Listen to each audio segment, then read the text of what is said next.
Jadi selamat malam ya, selamat datang kembali di program Talk Digital hari ini. Dimana seperti biasa kita akan membahas soal isu spesifik di bidang digital marketing. Nama saya Arvinda Tripadowo, saya Direktur SkyT Digital, penyedia layanan consulting digital marketing yang memang membantu berbagai organisasi di berbagai industri.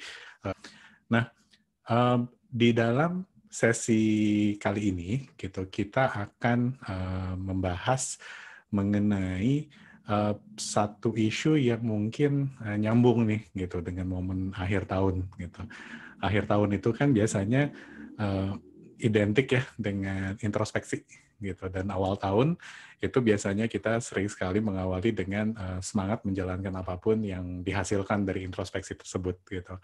Nah, kalau dalam konteks perusahaan, ini seringkali nyambung dengan proses yang namanya budgeting, gitu. Jadi, sama seperti introspeksi yang dilakukan oleh kita misalnya secara personal, biasanya di akhir tahun kan perusahaan juga melakukan introspeksi nih, gitu. Apakah misalnya target-target yang ditetapkan selama 1 tahun terakhir itu tercapai semua enggak, gitu. Kalau misalnya tercapai, ya syukur, gitu. Tapi kalau misalnya ternyata tidak tercapai, apa yang harus dilakukan, gitu kurang lebih.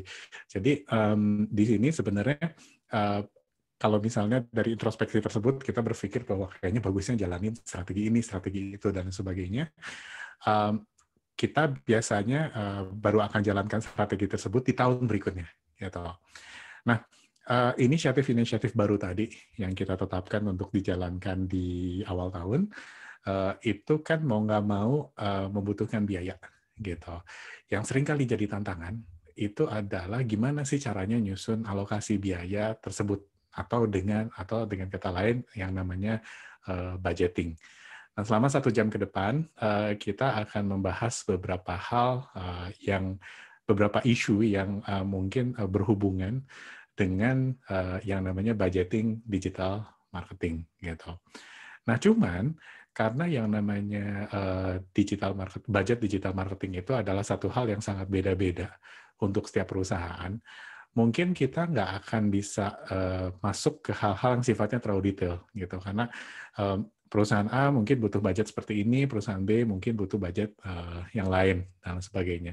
Tapi mudah-mudahan saya bisa share bagaimana perusahaan dalam kondisi yang berbeda-beda tadi itu menjalankan proses budgeting. Seperti biasa, buat yang ingin mengajukan pertanyaan, silakan sampaikan pertanyaan di kolom pertanyaan yang sudah disediakan. Itu ya kurang lebih gitu. Kita mulai aja ya gitu. Jadi sebenarnya kalau di dalam proses budgeting tuh satu hal yang satu isu yang mungkin paling banyak pertanyaan yang diajukan ke saya soal digital marketing tuh itu terkait dengan yang namanya budget gitu. Nah, pertanyaan-pertanyaan sifatnya umum itu adalah yang pertama, berapa sih sebenarnya biaya digital marketing? Artinya kita harus mengalokasikan budget berapa sih sebenarnya, biaya berapa sih gitu. Harus pakai software yang murah-murah atau harus pakai software yang mahal? Harus ngerjain sendiri, harus misalnya hire freelancer, magang dan lain sebagainya, atau hire agency, konsultan dan lain sebagainya. Pertanyaan yang kedua yang sebenarnya sering banget diajukan itu adalah bukan biayanya, tapi sebenarnya apa saja sih yang mendasari alokasi budget digital marketing. Artinya kita harus nyusun budget marketing itu dari mana sih? Apakah berdasarkan performance yang ingin kita capai, alat-alat, tool-tool yang kita butuh pakai, tahapan bisnis kita, di mana kita berada, atau karakteristik industri kita, gitu, terlepas dari biaya. Gitu. Nah, pertanyaan yang ketiga yang cukup sering saya temukan adalah, apa sih sebenarnya hasil yang bisa diharapkan dari alokasi budget tertentu? Nah, kita akan coba sedikit banyak menjawab pertanyaan-pertanyaan ini, kecuali mungkin poin nomor 1. Gitu. Karena yang namanya biaya digital marketing itu akan sangat rentangnya itu akan sangat jauh gitu. Sama aja dengan misalnya kalau kita mau bangun rumah, kita nggak bisa bertanya berapa sih sebenarnya biaya bangun rumah. Berapa biaya yang dibutuhkan itu akan sangat terpulang pada luas rumah gitu, kualitas bahan yang akan kita gunakan di dalam pembangunan rumah tersebut, gitu, berapa lantai dan sebagainya. Jadi ini pertanyaan agak sulit, gitu. Jadi semua orang, semua perusahaan itu biasanya akan ketemu dengan biaya yang beda, gitu. Cuman kita mungkin akan coba sama-sama bahas ya, gitu. Poin nomor 2 dan nomor 3 yaitu apa yang mendasari budget, alokasi budget digital marketing dilakukan, dan juga apa sih sebenarnya hasil yang bisa diharapkan dari alokasi tersebut, gitu kurang lebih. Jawaban umum yang biasanya saya sampaikan ketika bertemu sama pertanyaan-pertanyaan tersebut, itu mau nggak mau jadinya agak normatif, gitu. Cuman, jadi kalau misalnya ada orang yang nanya, sebenarnya budgeting tuh kayak gimana sih budgeting digital marketing? Saya harus invest gede, atau saya investnya kecil-kecilan dulu? Gitu. Saya biasanya akan sangat mengembalikan pertanyaan tersebut ke satu kondisi yang memang hanya bisa dijawab oleh sebuah perusahaan, yaitu tahapan bisnisnya. Gitu. Jadi sebenarnya di sini walaupun terkesan normatif ya gitu, cuman tahapan bisnis itu akan secara langsung menentukan kebutuhan budget digital marketing. Artinya kita nggak bisa menyamakan karakteristik budget yang dialokasikan untuk sebuah perusahaan baru versus sebuah perusahaan yang memang udah tahunan menjalankan digital marketing. Kita juga nggak bisa nyamain gitu, budget digital marketing untuk perusahaan yang belum mendapatkan sales sama sekali dari digital marketing dengan perusahaan yang memang secara umum menggunakan digital marketing untuk mendorong sales gitu. Jadi ini balik lagi nih gitu ke tahapan bisnis yang sedang dihadapi oleh si perusahaan gitu. Nah yang kedua, gitu, tahapan bisnis tersebut itu akan sangat menentukan strategi digital marketing yang dijalankan gitu. Artinya contohnya misalnya kalau perusahaan itu masih berada di tahapan sangat awal, strategi digitalnya mau nggak mau harus sangat didorong, difokuskan pada yang namanya brand awareness, pada yang namanya akuisisi audience dan lain sebagainya. Nggak bisa tuh gitu, langsung fokus ke yang namanya sales gitu. Sementara perusahaan yang memang sudah sangat mature gitu digital marketingnya, itu mau nggak mau strategi alokasi budgetnya, strateginya itu akan sangat fokus ke misalnya hal-hal seperti iklan, akuisisi sales dan lain sebagainya. Gimana caranya mendorong retention dan seterusnya gitu. Itu sih kurang lebih gitu. Nah, strategi digital marketing yang dipilih itu juga akan menentukan satu hal terakhir, budget yang harus kita alokasikan gitu. Karena mau nggak mau, budget yang kita alokasikan untuk menciptakan brand awareness itu secara fundamental berbeda dengan budget yang harus kita alokasikan untuk misalnya mendorong sales gitu. Yang namanya budget yang berorientasi untuk sales itu biasanya fluktuatif gitu, tergantung target sales yang ingin dikejar. Budget yang sebaiknya dialokasikan untuk yang namanya brand awareness itu mau nggak mau sifatnya agak lebih berorientasi pada impressions yang dikejar dan lain sebagainya. Itu sih kurang lebih gitu. Jadi balik lagi nih gitu, tahapan bisnis itu akan menentukan strategi digital marketing yang dijalankan oleh perusahaan, dan dari strategi digital marketing yang didasari oleh tahapan bisnis ini barulah sebenarnya kita bisa nyusun yang namanya budget digital marketing. Nah, intinya yang namanya budget itu nggak bisa disamaratakan gitu. Artinya balik lagi semua perusahaan itu akan memiliki budget marketing yang sangat beda-beda. Semua perusahaan itu juga akan punya appetite spending budget itu beda-beda. Saya dan tim nanganin berbagai industri gitu. Ada beberapa rekanan kami yang memang berasal dari industri yang sama. Walaupun ini perusahaan-perusahaan yang kami tanganin kadang-kadang itu berada di dalam satu industri yang sama. Tapi budget digital marketingnya itu bisa secara sangat signifikan berbeda. Kok bisa kayak gitu? Ya balik lagi, siapa yang mau dikejar, strategi yang dijalankan, dan lain sebagainya gitu. Jadi sekali lagi saya harus menekankan bahwa budget itu akan sangat beda gitu untuk satu perusahaan dengan perusahaan lainnya. Nah, yang biasanya akan membantu kita mengidentifikasi berapa budget yang dibutuhkan itu adalah yang namanya skala bisnis atau tahapan bisnis gitu. Jadi saya mungkin mulai dari sana ya gitu. Jadi secara umum kalau misalnya kita ngomongin soal business life cycle gitu, ada framework yang menjelaskan bahwa sebenarnya bisnis itu akan terdiri dari beberapa tahapan utama. Gitu. Yang pertama itu adalah tahapan launch, gitu. Tahapan di mana kita baru meluncurkan sebuah bisnis.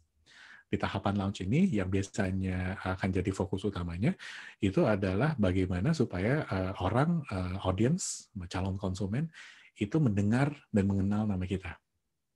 Gimana caranya supaya produk-produk yang kita miliki itu bisa mulai diluncurkan ke pasar, gitu.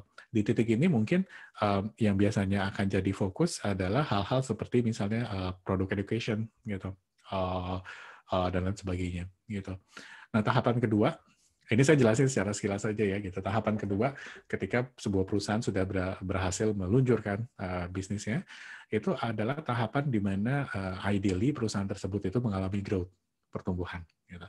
Di sini logikanya adalah ketika kita sudah berhasil meluncurkan produk, ketika kita sudah berhasil mengakuisisi audience, ketika kita misalnya brandnya sudah sedikit banyak memiliki awareness, idealnya kita udah masuk ke tahap yang di mana kita sudah mendapatkan validasi terhadap potensi produk kita, yaitu growth. Nah, di tahapan growth ini biasanya hal-hal ajaib ini terjadi gitu. Konsumen itu mengalami peningkatan secara signifikan. Sales itu kadang-kadang mengalami peningkatan juga secara signifikan dan sebagainya. Intinya kita tumbuh gitu. Tapi di banyak sekali industri, yang namanya growth yang besar, itu seringkali nggak sustainable, nggak bisa dipertahankan terus-terusan.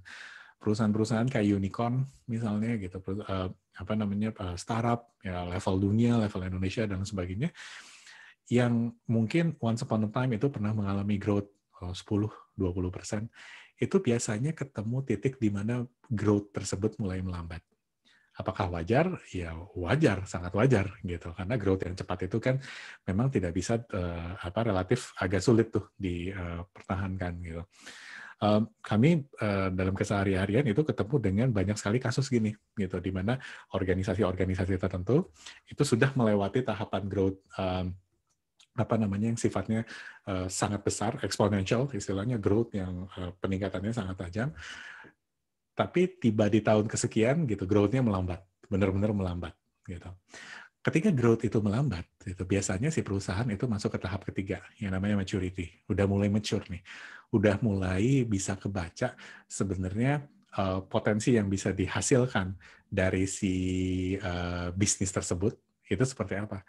Audience juga biasanya udah mulai familiar, udah mulai nyaman dengan si bisnis tersebut, udah mature intinya. Ini bisa dilihat dari dua perspektif gitu. Industrinya sudah mature atau perusahaannya sudah mature. Either way, si kondisi ini biasanya karakteristiknya sama gitu. Growth itu mulai melambat walaupun tetap terjadi, walaupun tetap muncul gitu growth-nya. Nah, di tahapan keempat itu istilahnya ada renewal. Gitu. Renewal ini adalah titik di mana perusahaan itu harus memperbaharui strateginya dan lain sebagainya.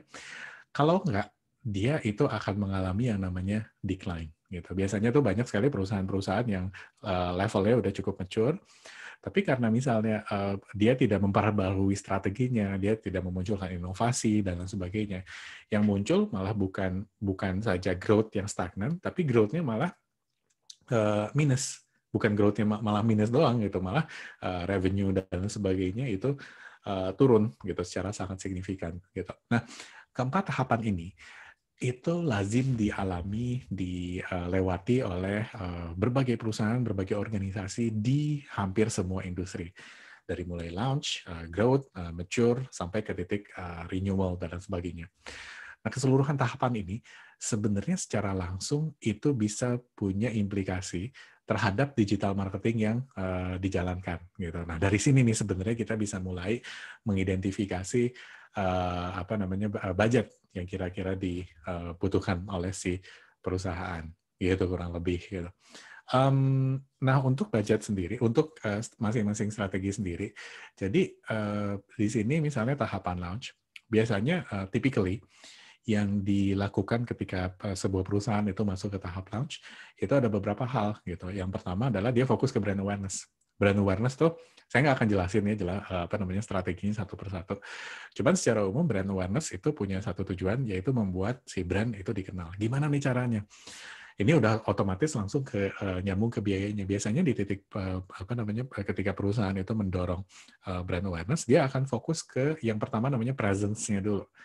Gitu.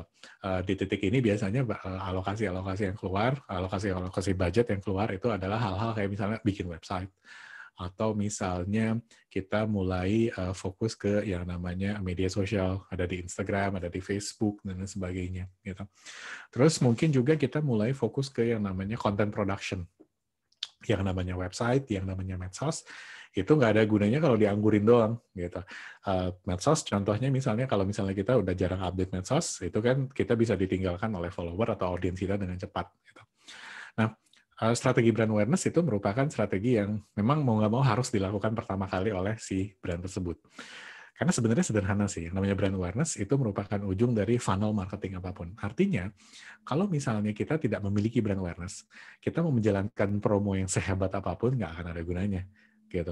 Maksudnya kalau misalnya pun kita mau agresif nih, gitu, kita langsung nawarin ketika brand kita meluncur, yang pertama kita lakukan itu adalah menawarkan promo 90% diskon produk kita.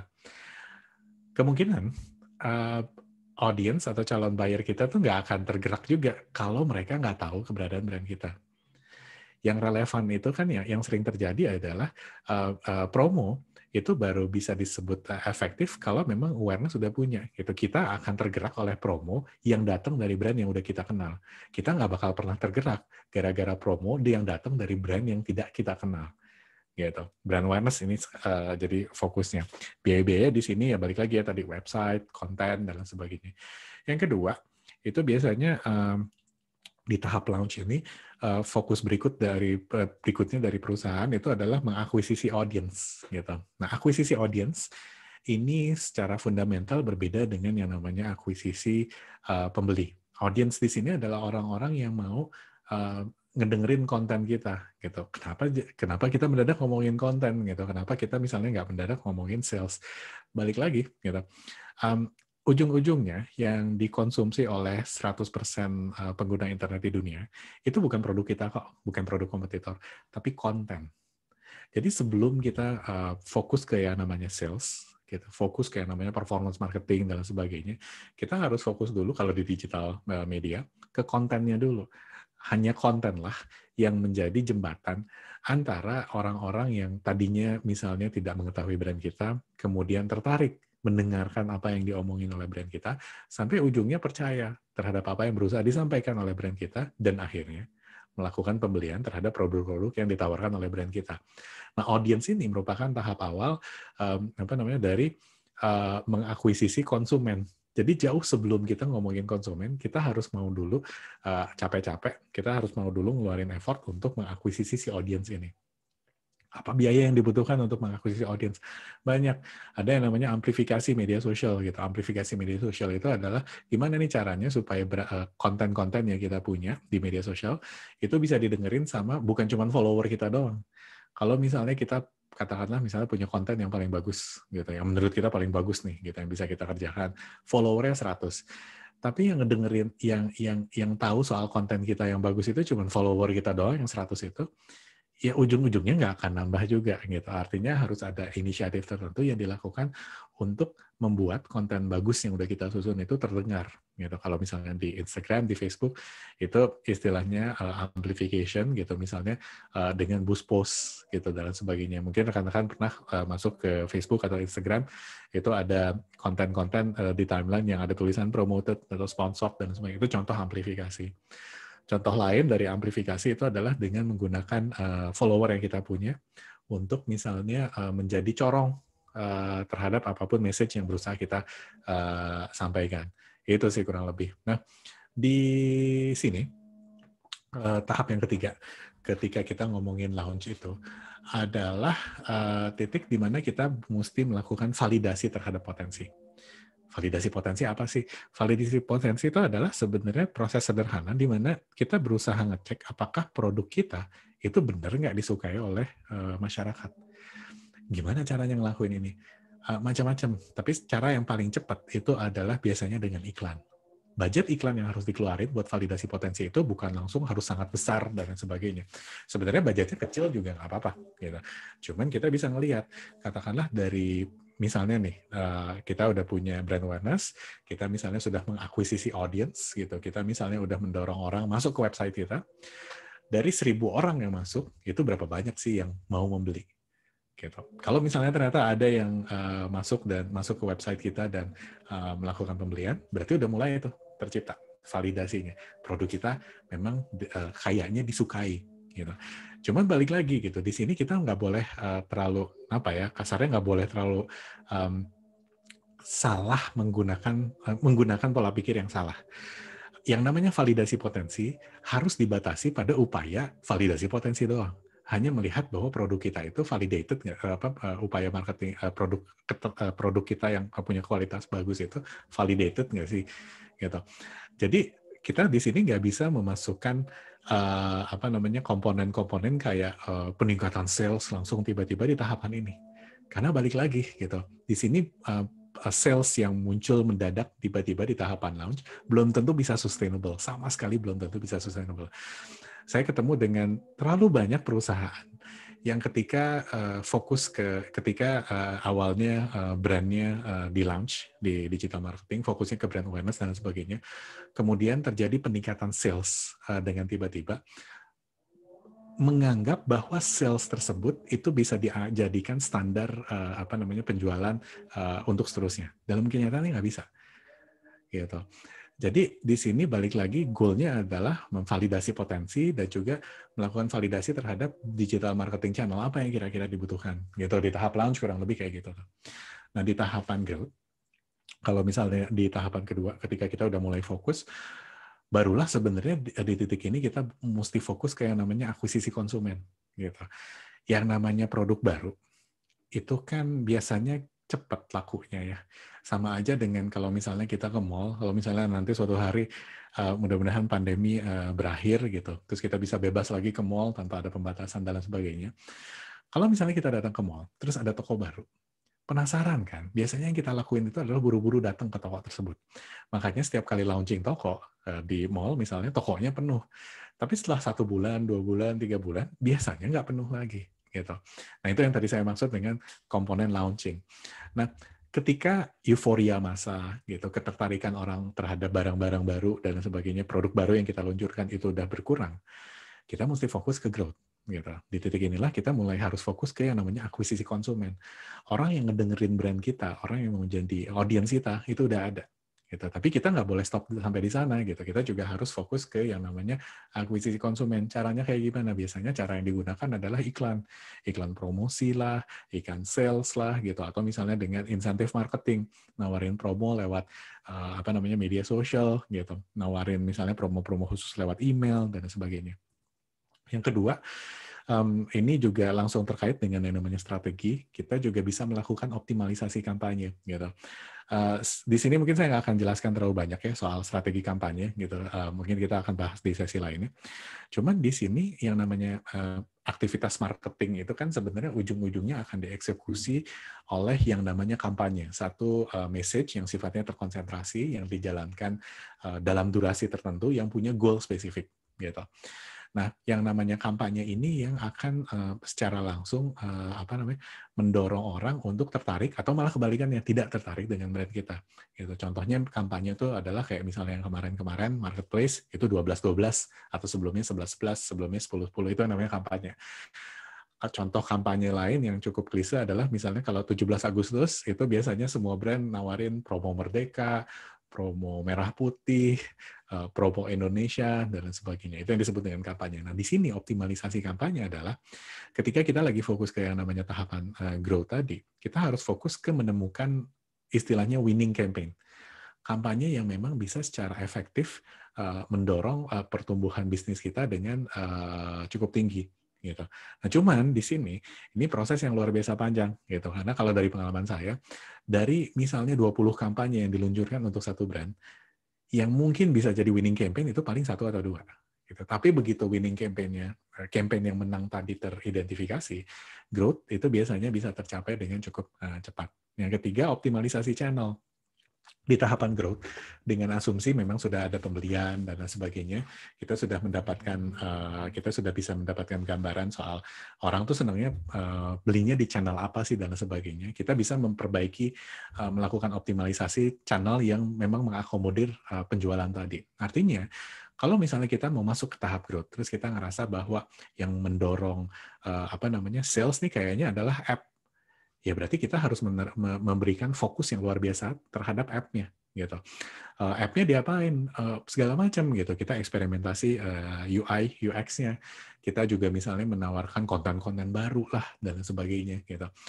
Itu yang mungkin kalau rekan-rekan lihat gitu, kalau misalnya kita download aplikasi-aplikasi, mau marketplace lah, mau aplikasi marketplace kayak misalnya Tokopedia, Bukalapak, mau aplikasi tipe-tipe kayak Gojek, Grab, itu secara konsisten mereka melakukan optimalisasi channel. Kadang-kadang tombolnya yang diubah gitu, kadang layout keseluruhannya yang diubah, kadang-kadang cuma shade warnanya yang diubah, kadang-kadang ukuran fontnya yang diubah. Walaupun tampak sederhana, tapi ini yang merupakan optimalisasi channel dan secara langsung biasanya punya implikasi positif terhadap growth, gitu kurang lebih. Nah, ini semua tentunya butuh biaya. Akuisisi konsumen itu biasanya menggunakan iklan, gitu. Nah, biasanya kita tentuin berapa sih sebenarnya konsumen yang mau dikejar. Biaya iklan, misalnya itu ditentukan based on target tersebut. Optimalisasi kampanye itu biasanya dilakukan dengan pendekatan budgeting yang sifatnya lebih luas gitu. Kampanye ini goalnya nih apa nih? Apakah misalnya menjangkau seluruh masyarakat Indonesia atau kayak gimana, dan seterusnya dan seterusnya. Kalau optimalisasi channel itu seringkali dilakukan di belakang layar gitu. Jadi misalnya penggunaan tool-tool A/B testing di website dan sebagainya, itu banyak sekali gitu. Cuman balik lagi saya nggak akan bahas itu. Ketika kita ada di tahap maturity gitu, fokusnya itu adalah stabilisasi sales gitu. Gimana caranya supaya sales itu bisa konstan. Strategi yang dijalankan itu juga macam-macam gitu. Contohnya misalnya kita harus tahu dari mana sales itu berasal. Artinya biasanya kalau bisnis-bisnis baru, startup baru dan sebagainya, itu saluran penjualannya dibatasi satu doang. Tapi nanti ketika growth itu terjadi, saluran penjualannya mulai beragam, gitu, kurang lebih. Nah, stabilisasi sales itu tujuannya adalah gimana caranya supaya sales itu bisa stabil regardless of strategi yang kita jalankan dan sebagainya. Biaya yang muncul di sini sebenarnya macam-macam gitu. Contohnya misalnya salah satu strategi standar kalau kita mau fokus stabilisasi sales adalah gimana caranya mendorong retention. Gitu. Retention di sini tentunya butuh biaya gitu. Berapa biaya yang mesti dikeluarkan untuk membuat orang melakukan transaksi kedua, ketiga, keempat. Karakteristiknya udah beda.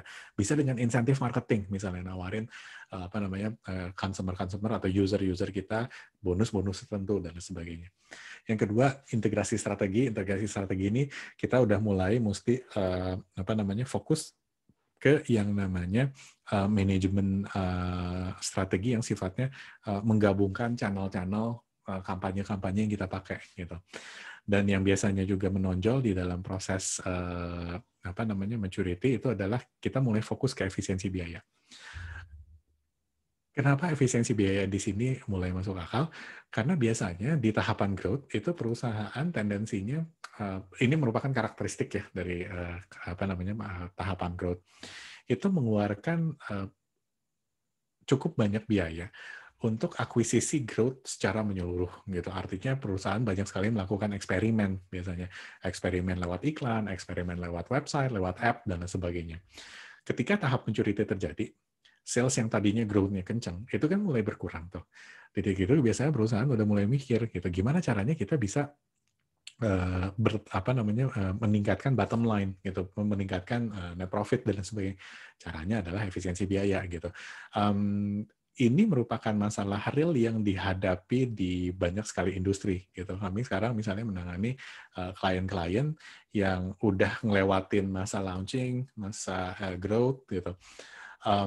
Growth-nya misalnya pernah ngalamin ada yang 10 kali, ada 20 kali lipat dan sebagainya, tapi udah mulai stagnan gitu. Ketika tahap maturity tiba, biasanya yang dipikirkan adalah gimana nih caranya ngurangin biaya. Kadang-kadang ngurangin biaya juga butuh biaya gitu. Contohnya misalnya gini, ngurangin biaya itu paling gampang dengan menggunakan tool-tool terutama otomasi gitu, database-nya diintegrasikan dan sebagainya. Tapi semua itu kan butuh biaya ya. Gitu. Yang terakhir, tahapan renewal atau decline itu terjadi ketika kita butuh memperluas strategi yang sudah kita jalankan untuk mencegah kita kehilangan audience, kehilangan sales dan sebagainya. Balik lagi, pilihannya adalah antara renewal atau decline gitu. Nah, di dalam renewal yang sering dilakukan itu adalah yang namanya ekspansi audience. Ekspansi audience itu budgetnya nyambung ke yang namanya iklan lagi, atau misalnya kampanye-kampanye tambahan yang memang fokusnya adalah akuisisi audience yang berasal dari industri lain, gitu. Ada beberapa industri yang kami tangani, misalnya kayak tipe-tipe kayak properti, di mana tahapan maturity, di mana mayoritas perusahaan yang bergerak di sana udah ada di titik mature, gitu. Salesnya udah aman dan sebagainya, growth-nya udah lewat dan sebagainya. Cuman kok stagnan ya, mulai kerasa ada penurunan dan sebagainya. Itu biasanya diobatin dalam tanda kutip dengan strategi yang berorientasi pada ekspansi audience tadi gitu. Jangan-jangan yang masalah bukan produknya, jangan-jangan yang masalah bukan harganya, tapi jangan-jangan yang masalah itu adalah audience yang tadinya ngedengerin kita itu adalah audience yang itu lagi gitu. Jangan-jangan kita mesti mengulang strategi dari awal dengan strategi awal tadi kan yang tahap 1 adalah akuisisi audience. Jangan-jangan kita mulai bukan saja mesti mengakuisisi audience, tapi memperluas audience yang kita punya. Biaya yang terkait sama itu, biaya apa? Macam-macam. Gitu. Biaya iklan, biaya media sosial biasanya dipakai, dan sebagainya. Eksperimentasi kampanye dan eksperimentasi channel juga seringkali dilakukan. Eksperimentasi kampanye biasanya dilakukan untuk mencoba kampanye-kampanye yang belum pernah dijalankan sebelumnya. Gitu. Saya ambil contoh sederhana, misalnya ada beberapa perusahaan yang barangnya konvensional. Saya kemarin melihat ada satu perusahaan chat yang cukup terkenal ya, gitu, level nasional. Dia ngeluarin kampanye untuk mendorong sales dengan menjalankan sesuatu yang typically tidak dijalankan oleh perusahaan chat. Dia nawarin undian berhadiah, dan undian berhadiahnya itu adalah BMW seri 3 yang paling baru. Gitu. Apakah kampanye tersebut itu bisa disebut sukses? Ya, nggak tahu, gitu. Karena kampanye itu masih jalan. Apakah itu lazim dilakukan? Di industri tersebut tidak.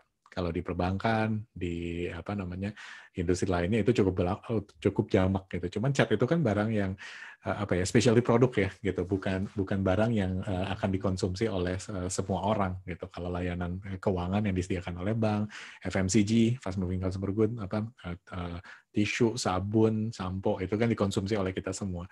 Masuk akal tuh gitu, pakai strategi-strategi gitu. Nah, itu merupakan bagian dari eksperimentasi kampanye yang digunakan oleh si perusahaan tersebut. Gitu kurang lebih. Eksperimentasi channel itu apa? Eksperimentasi channel itu menggunakan channel-channel baru gitu. Contohnya misalnya tadinya kita udah enak-enak nih gitu. Nah, sales itu dihasilkan dengan media sosial, dengan iklan dan lain sebagainya. Tapi kan yang namanya titik renewal itu kita harus super agresif ya, gitu, melakukan eksperimentasi. What if audience itu adanya di channel-channel yang tadinya kita belum pakai, gitu. Makanya sekarang kalau kita lihat ya, banyak sekali brand-brand yang tadinya nggak nyentuh YouTube, mendadak nyentuh YouTube. Brand-brand yang tadinya nggak mau nyentuh TikTok misalnya, sekarang berbondong-bondong nyentuh TikTok, gitu. Brand-brand yang tadinya misalnya bahkan tadinya tidak memiliki digital presence yang baik, sekarang berbondong-bondong fokus ke digital presence yang baik tadi. Brand-brand yang tadinya nggak pakai app, sekarang pakai app, dan seterusnya, dan seterusnya. Nah, biaya yang muncul tentunya akan lain-lain, gitu kurang lebih. Nah, di sini sebenarnya ujungnya ini akan sangat ditentukan, akan sangat balik lagi ke marketing funnel yang kita hadapi. Ini mungkin sebagian rekan-rekan sudah sangat familiar ya dengan bagian ini ya. Marketing funnel itu adalah satu framework. Ini frameworknya sebenarnya udah framework yang lama, yang datang dari satu konsep yang dikeluarkan beberapa puluh tahun yang lalu, yang namanya AIDA, Awareness, Intention, Desire, Action. Tapi dari sana banyak sekali turunannya. Kalau yang saya pribadi senang pakai itu adalah marketing funnel yang terdiri dari 3 tahap ini, awareness, consideration, conversion. Dan ujung-ujungnya sebenarnya kita akan kembali ke kita lagi fokus, kita harus memfokuskan diri nih ke funnel yang mana? Ke funnel awareness, ke funnel consideration, atau ke funnel conversion. Gitu. Apakah kita butuh menciptakan awareness, apakah kita butuh mendorong adanya consideration, atau misalnya kita butuh mendorong adanya konversi-konversi tertentu. Semua ini akan menentukan budget. Gitu. Di sini mungkin jadinya pertanyaan berapa biaya yang dibutuhkan tetap nggak kejawab. Tapi balik lagi gitu, saya sebenarnya ingin menegaskan bahwa yang namanya budget digital marketing itu bukan satu hal yang kita harus, yang sebenarnya bisa dijawab dengan cepat.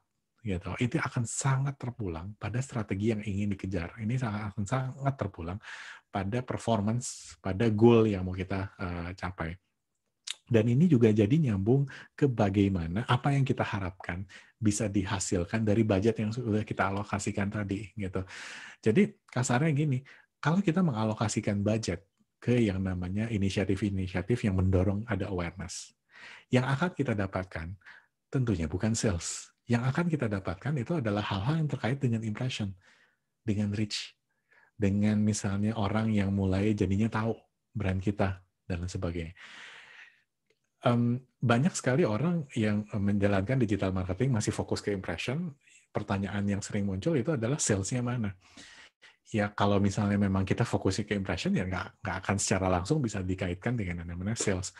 Kalau kita investasi ke strategi-strategi yang dasarnya adalah consideration, yang akan kita dapatkan itu adalah hal-hal kayak misal yang mendorong, yang bisa membuat kita mengetahui apakah orang-orang itu tertarik nggak sih sama produk kita. Orang-orang KPI seperti traffic. Traffic itu merupakan validasi bahwa orang tuh tertarik. Traffic itu ibaratnya kayak orang datang ke toko. Kita masuk ke toko, kita masuk ke sebuah toko yang ada di mall, bukan karena kita aware terhadap toko tersebut, tapi karena kita sedikit banyak tertarik sama apapun yang ditawarkan di toko tersebut. Atau engagement di sosial media, atau misalnya download app, atau misalnya ngelihat video, dan sebagainya. Ini menunjukkan ketertarikan orang. Apakah menunjukkan kemauan orang membeli? Masih jauh. Ini hanya sebatas menunjukkan ketertarikan orang saja. Dan barulah kalau misalnya kita fokus kita mengeluarkan budget untuk hal-hal yang terkait dengan konversi, dengan conversion, kita bisa mengukur budget tersebut, efektivitas budget tersebut, dengan KPI seperti misalnya registrasi, kalau misalnya basisnya user, gitu. Atau misalnya KPI yang terkait dengan pembelian, atau misalnya instalasi app, dan lainnya. Gitu kurang lebih. Nah, secara umum gitu ada beberapa pendekatan yang bisa digunakan di dalam proses budgeting. Ini saya mungkin jelasinnya agak sekilas ya gitu, karena ini sifatnya umum. Ada yang namanya incremental budgeting, ada yang namanya zero based budgeting, ada yang namanya activity based budgeting, ada yang namanya value based. Saya akan coba jelaskan satu-satu dengan ilustrasi yang mungkin nyambung di digital marketing dan kapan sebenarnya cocoknya kita menggunakan pendekatan budget ini. Di sini tidak ada kata yang benar, yang salah. Semuanya punya kelebihan, semuanya punya kekurangan masing-masing. Yang ada adalah apa yang cocok dan memang sesuai dengan apa yang kita jalankan. Yang pertama, incremental budgeting. Gitu. Mungkin rekan-rekan pernah dengar ya pendekatan incremental budgeting ini. Ini merupakan pendekatan budgeting yang paling sederhana, gitu. Karena yang dilakukan itu hanyalah menentukan pengurangan atau penambahan sekian persen dari budget tahun lalu. Sesederhana itu. Ini merupakan mungkin pendekatan yang paling tua yang ada, gitu. Ini banyak dilakukan oleh perusahaan, surprisingly ini banyak dilakukan oleh perusahaan yang berbasis teknologi juga, yang berbasis startup juga, gitu. Pendekatan yang memang sebenarnya cukup konvensional ini.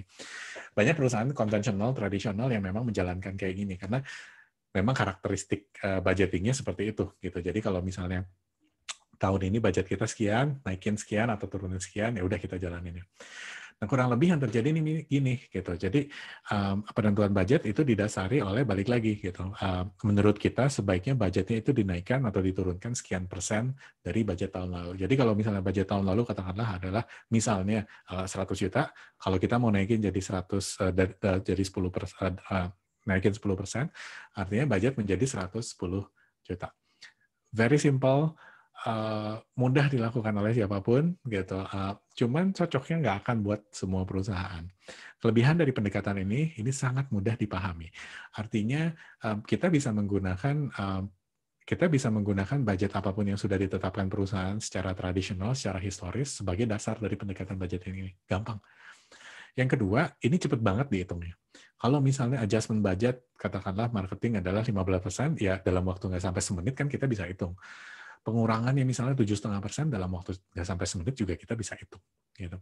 Cuman kekurangannya adalah dia cenderung nggak bisa address kebutuhan nyata marketing yang terjadi di lapangan. Balik lagi, karena budget itu bukan didasari oleh kebutuhan, tapi budget didasari oleh habit-habit tertentu, gitu, peningkatan atau penurunan tahun lalu. Dan yang kedua, budget ini sangat sulit, supaya tidak menggunakan kata tidak bisa ya, sangat sulit untuk bisa dihubungkan dengan output dan performa di digital marketing yang ingin dicapai. Artinya kasarnya kayak gini, kalau misalnya sebelumnya budget marketing kita adalah 1 juta. Terus kita mau naikin naikin misalnya 20%, jadi 1,2 juta. Tapi target sales kita itu naiknya sampai 10 kali lipat. Ya there's no way kita bisa hubungkan itu. Karena kalau kita pengen naik kalau kita ingin meningkatkan target sales 10 kali lipat, jangan-jangan kita memang butuh budget yang bisa mengakomodir peningkatan sales tersebut.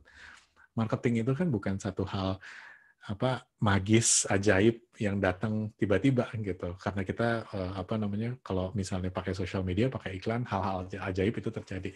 It doesn't make sense gitu sebenarnya pendapat seperti itu. Artinya namanya marketing walaupun tampak mungkin banyak black box-nya dan sebagainya, buat saya pribadi merupakan proses yang sangat kompleks. Untuk meningkatkan sales perusahaan 20%, itu butuh strategi yang luar biasa complicated. Apalagi kalau fokusnya adalah kenaikan yang sifatnya 100%. Jadi, kalau kita menggunakan pendekatan budget kayak gini, udah budget naik 10% aja deh, tapi target sales naikin ya, jadi 2 kali lipat, jadi 100%. Ya, susah kita mengkaitkan itu. Tapi ini biasanya bisa cocok digunakan untuk perusahaan-perusahaan yang memang masih belum menggunakan digital marketing sebagai sarana growth-nya. Artinya, misalnya gini, gitu, ada budget katakanlah budget iklan buat awareness. Awareness yang tercipta di digital marketing nggak segitu banyak diukur karena masih banyak didorong oleh sales yang proses marketing brand awareness yang terjadi secara offline. Nah, perusahaan-perusahaan kayak gitu tuh sebenarnya nggak apa-apa menggunakan budget kayak gini, gitu. Udah deh naikin aja 10%, udah deh naikin aja 20%, gitu. Toh digital marketing tidak segitu punya andilnya, sehingga setidaknya di titik ini untuk mendorong yang namanya sales, kurang lebih kayak gitu. Jadi balik lagi, ini cocoknya nggak buat semua perusahaan. Pendekatan budget yang kedua itu namanya zero based. Zero based itu sesuai dengan namanya, mulai dari angka 0. Jadi budget itu disusunnya ground up, gitu. Jadi dari 0, terus berapa budget yang dibutuhkan. Tapi di sini sebenarnya sifatnya tuh kayak breakdown, gitu. Ibaratnya kalau biasanya ya, gitu, kalau zaman dulu tuh, zaman kuliah, kalau mahasiswa bikin proposal buat event, nah ini tuh pakai zero based budgeting gitu, didata semuanya dan sebagainya, terus alokasinya itu didasari oleh skala prioritas tertentu gitu. Jadi misalnya di sini kayak yang rekan-rekan bisa lihat di layar ya, adalah kayak misalnya ini gitu. Kalau misalnya kita mau bikin website, berarti yang kita butuhkan kan ada server, fiturnya ini, fiturnya itu, dan sebagainya, desain UI dan sebagainya. Ya perusahaan biasanya nentuin berdasarkan apa yang jadi prioritas gitu. Itu deh. Yang penting kan servernya ya. Kalau misalnya nggak ada server kan website-nya nggak jalan ya, mau sebagus apapun draft website yang kita punya. Fitur ya udah deh yang penting-penting dulu deh, misalnya kontak form dan sebagainya. Desain UI nggak usah yang flashy dulu dan sebagainya. Nanti kita pakai yang lain-lain dan sebagainya. Gitu kurang lebih. Yang kedua, contohnya misalnya kalau email gitu, biaya softwarenya ini kadang-kadang jadi masalah gitu. Karena sampai sekarang kami masih sesekali menemukan organisasi yang mungkin menggunakan email ya gitu dalam proses marketingnya. Tapi karena nggak pernah dapat approval dari pimpinannya dan sebagainya, yang dipakai email-email kayak Gmail, dikirim satu-satu gitu. Padahal menggunakan tool-tool email yang sifatnya automated, itu biayanya kalau dengan fitur yang standar ya gitu, itu nggak semahal itu gitu. Tapi di sini sebenarnya jadinya kita kayak nyusun breakdown biaya, terus dari sana kita tentuin tuh biayanya berapa. Kelebihannya tentunya fleksibilitas yang tinggi. Balik lagi karena budget disusun dari 0 gitu, terus kita sebenarnya bisa mengusulkan apapun gitu based on skala yang kita ingin kejar. Terus sama dengan yang tadi saya bilang gitu, proposal event mahasiswa itu kan biasanya kan konsumsi satu kotak makanan itu berapa dan sebagainya. Kita bisa identifikasi biaya dengan akurat, tapi kekurangannya juga banyak. Ini biasanya efeknya jangka pendek gitu, karena prioritasnya penentuan prioritas itu didasari oleh fokus-fokus yang sifatnya pendek gitu. Terus ini selalu sulit untuk dihubungkan dengan output dan performa digital marketing yang ingin dicapai gitu. Ini cocok untuk perusahaan yang memang belum menjalankan digital marketing dengan mendalam atau perusahaan yang baru mau akan menjalankan digital marketing gitu. Kalau yang tadi yang incremental itu kan asumsi hanya bisa dijalankan kalau memang kita sudah memiliki budget tertentu gitu, peningkatan atau penurunannya. Kalau di sini ya mulainya dari awal gitu. Ini balik lagi risetnya juga mesti agak banyak nih gitu. Yang ketiga activity based gitu. Activity based ini didasari oleh output yang ingin dikejar oleh perusahaan. Jadi misalnya budget itu ditentukan berdasarkan kita mau ngapain aja sih. Apakah misalnya kita mau menjalankan kampanye promosi, apakah kita mau menjalankan kampanye YouTube dan lain sebagainya. Contohnya misalnya kalau rekan-rekan lihat di layar, ini kita pengen ada kampanye nasional yang bisa menjangkau 100 juta orang misalnya di Indonesia. Berapa biaya yang dibutuhkan untuk menjalankan hal tersebut, itulah yang akan menjadi budgetnya. Atau misalnya kalau misalnya kita menjalankan email marketing, kita pengen misalnya pengiriman email itu dilakukan 3 kali sebulan untuk seluruh konsumen. Biaya yang dibutuhkan untuk kirimin email 3 kali itulah yang jadi dasar budget. Gitu. Kelebihannya tentunya fleksibilitasnya tinggi, orientasinya pada output. Ini bukan performance ya, output. Gitu. Output itu adalah kampanye-kampanye dan sebagainya. Kekurangannya adalah proses budgetingnya cenderung kompleks gitu karena komponennya detail dan sebagainya. Dan kelemahannya sayangnya ini masih belum tentu bisa dihubungkan dengan performa digital marketing yang ingin dijalankan. Cerita dikit ya, tadi pagi saya sama tim baru meeting dengan sebuah perusahaan rekanan baru, geraknya di bidang non-sosial, tapi kerennya mereka walaupun fokusnya ke donasi, mereka sampai bikin film untuk memunculkan awareness gitu. Pendekatan budget yang digunakan untuk memproduksi film tersebut itu sederhana. Pokoknya kita pengen bikin film yang goalnya adalah edukasi masyarakat. Biaya yang dibutuhkan untuk bikin film itu, ya itulah yang jadi budgetnya. Gitu. Outputnya yang jadi fokusnya. Apakah si film tersebut itu selalu akan dikaitkan dengan target performance tertentu, target sales tertentu? Rupanya enggak.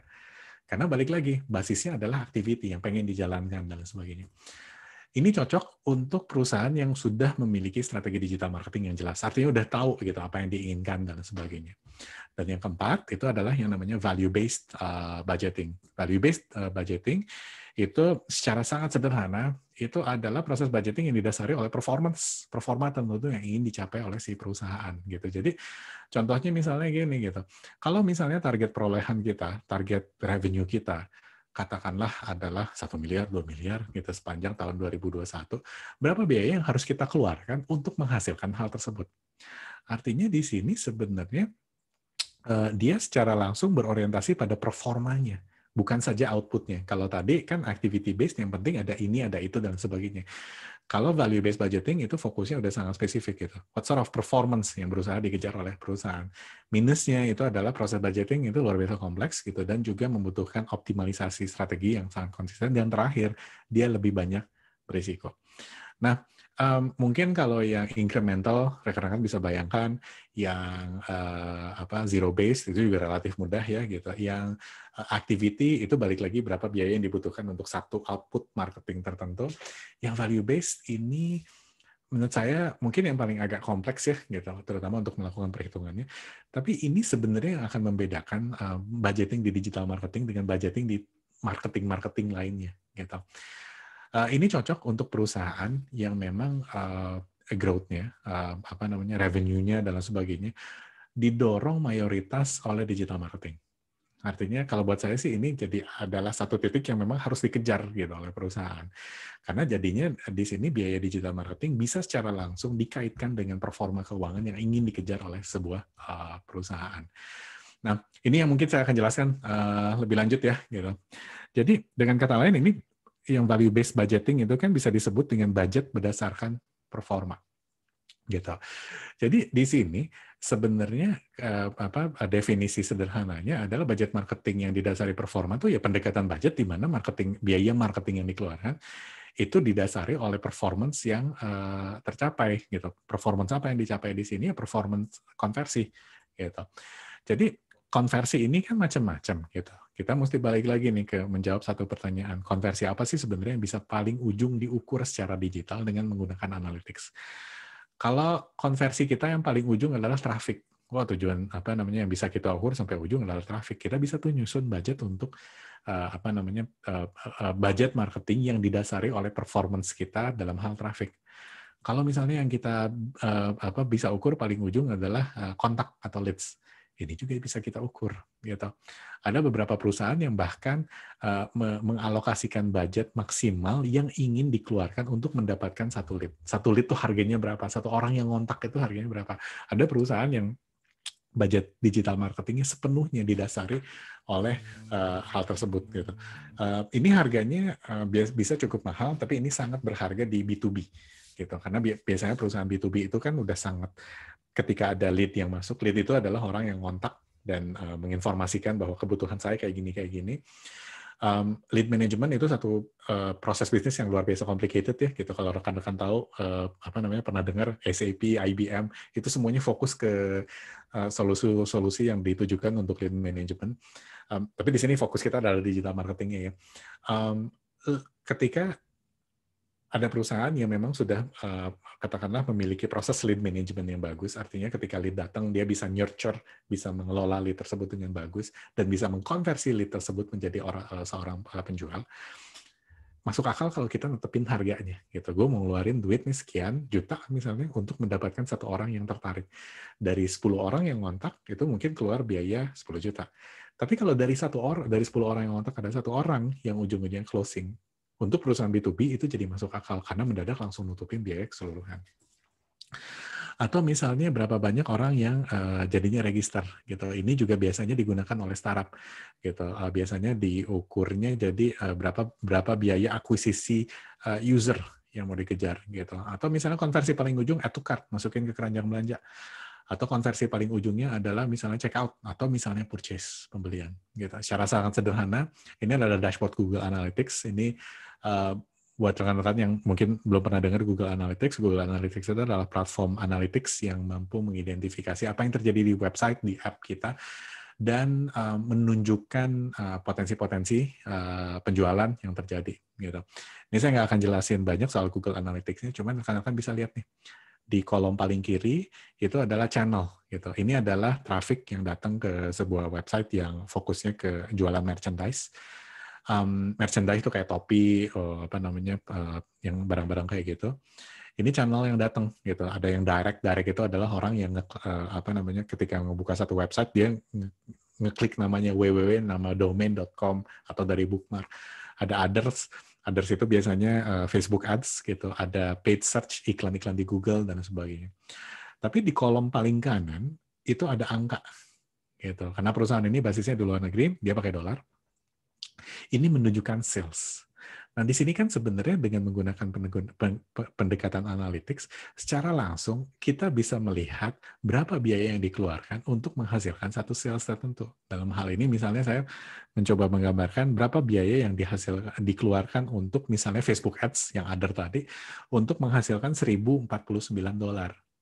Kalau misalnya kita mengeluarkan biaya $100 nih untuk Facebook Ads dan hasilnya $10, itu kan bagus kan? Artinya kita ngeluarin $100 untuk menghasilkan 10 kali lipatnya. Masuk akal gitu. Nah, pendekatan-pendekatan seperti ini sebenarnya budgeting yang berbasis performance itu balik lagi syaratnya satu, kita bisa mengukur apa yang terjadi. Jangan ngehayal kita bisa melakukan budget berdasarkan performance kalau kita nggak punya metode pengukuran. Dan ini balik lagi, konversi yang paling ujung lah yang harus kita ukur. Artinya kalau misalnya balik lagi kita hanya bisa mengukur katakanlah jumlah lead saja yang masuk, ya udah di sana aja gitu. Kurang lebih kayak gitu. Nah, dengan kata lain, target performance yang berusaha dikejar ini adalah alokasi budget maksimal yang bisa kita alokasikan untuk mengejar satu tingkat konversi tertentu. Dengan kata lain, misalnya kayak gini nih, berapa sih biaya yang harus dikeluarkan untuk menghasilkan konversi khusus? misalnya 1 kali transaksi. Berapa biaya maksimal yang mau kita keluarin untuk mendorong satu transaksi? Kalau misalnya 1 kali transaksi di website kita adalah 500.000, jangan-jangan masuk akal kalau kita ngeluarin budget itu sampai dengan 100.000 untuk menghasilkan satu transaksi. Iya kan? Kan bagus kan akhirnya kan, 100.000 untuk ngasilin 500.000. Tapi kalau misalnya produk kita harganya 500.000, tapi kita ngeluarin biaya itu sampai dengan 400.000, nggak masuk akal gitu. Karena 500.000 itu kan harga produknya kita kan, gitu. Belum nutupin cost dan lain sebagainya. Kalau misalnya biaya marketingnya aja udah 400.000 atau 80%, ya nggak akan ketutup gitu. Tapi biaya marketing sebanyak 20% gitu dari performance itu kan masih dianggap sangat wajar. Gitu sih kurang lebih gitu. Jadi budget target performance itu sekali lagi akan sangat ditentukan oleh target biaya yang mau kita kejar gitu.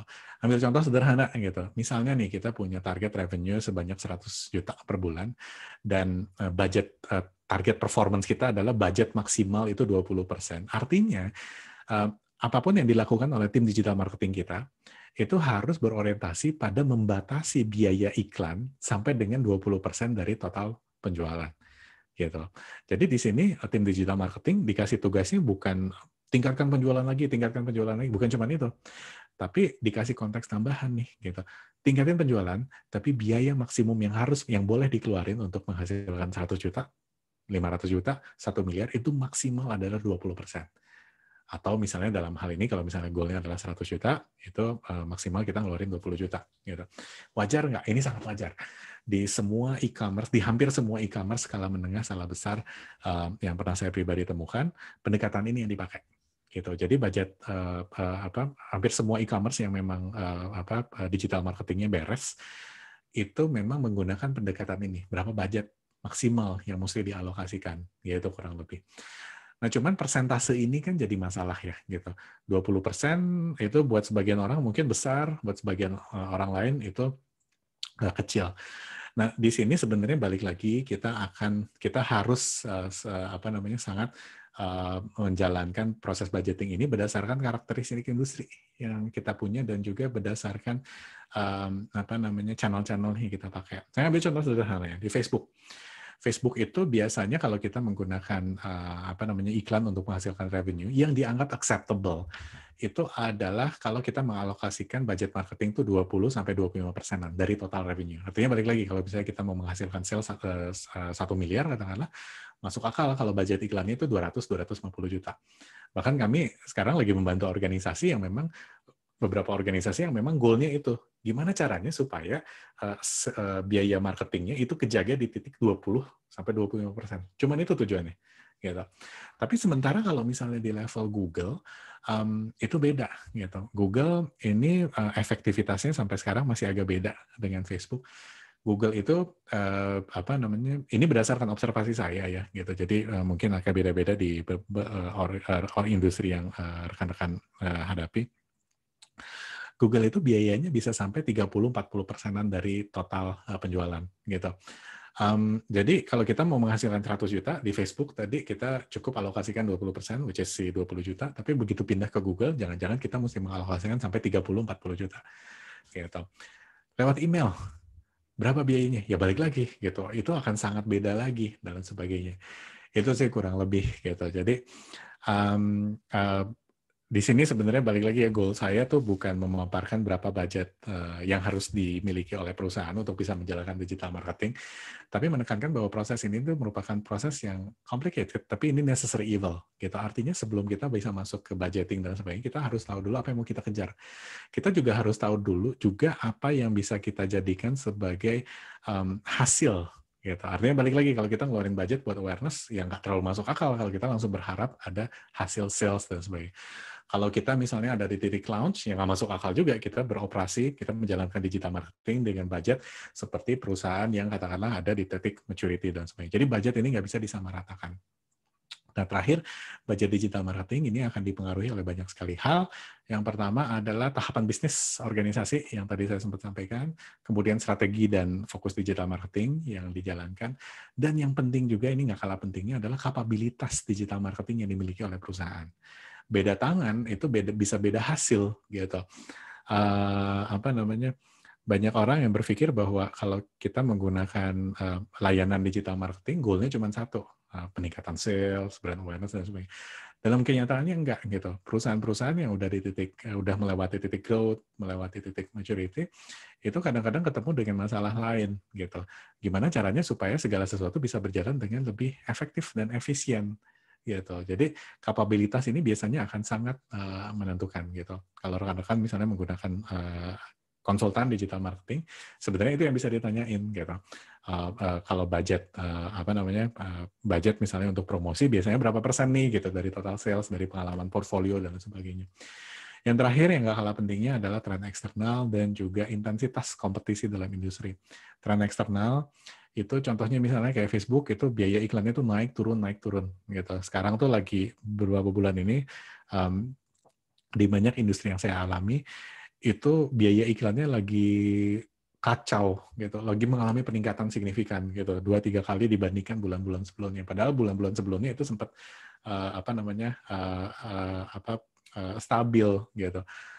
Itu sih kurang lebih gitu. Jadi sebagai kesimpulan, budget digital marketing itu satu hal yang sangat berbeda untuk masing-masing perusahaan. Secara umum, budget digital marketing itu harus didasari balik lagi oleh strategi yang dijalankan oleh perusahaan, dan strategi yang dijalankan perusahaan itu harus didasari oleh tahapan bisnis di mana perusahaan berada. Ada banyak pendekatan budgeting yang digunakan. Gunakan pendekatan budgeting yang sesuai dengan organisasi rekan-rekan, tahap bisnis rekan-rekan. Artinya, kalau rekan-rekan belum bisa fokus ke yang namanya menyusun budget berdasarkan performance, jangan pakai itu. Benar-benar jangan pakai itu, karena itu bakal luar biasa complicated. Saya kadang-kadang nemuin kasus di mana ada perusahaan yang masih di titik launch, itu langsung pengen budgetnya didasari oleh yang namanya performance. Itu biasanya membuat proses digital marketingnya jadi kacau balau. Gitu. Launch-nya gagal, sales-nya juga gagal, growth-nya juga gagal. Gitu. Terus berbeda dengan media lainnya, digital marketing itu memungkinkan adanya proses budgeting yang didasari oleh target performance. Gitu. Balik lagi, kalau misalnya goal kita adalah 1 miliar, gitu, digital marketing itu sangat memungkinkan buat kita nyusun dengan cukup akurat. Berarti kita target maksimal budgetnya itu adalah 20% dan sebagainya. Berbeda dengan misalnya kayak di radio atau misalnya di media-media lain pakai baliho, Megatron atau di TV, di mana nggak bisa dikaitkan dengan target performance tertentu gitu. Publisitas di media itu kan relatif nggak bisa dikaitkan dengan performance tertentu. Itu kurang lebih, dan yang terakhir, walaupun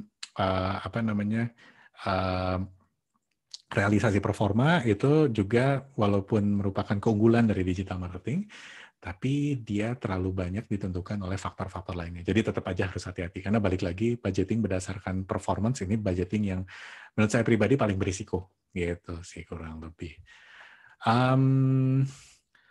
Kurang lebih itu aja sih kali ya sharing yang ingin saya sampaikan hari ini tentang budgeting digital marketing gitu. Sekali lagi saya tekankan bahwa di sini kita nggak mungkin bahas semuanya ya gitu. Jadi mudah-mudahan deskripsi yang sifatnya umum ini bisa membantu rekan-rekan.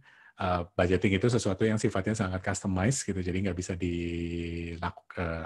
disamaratakan untuk semua perusahaan.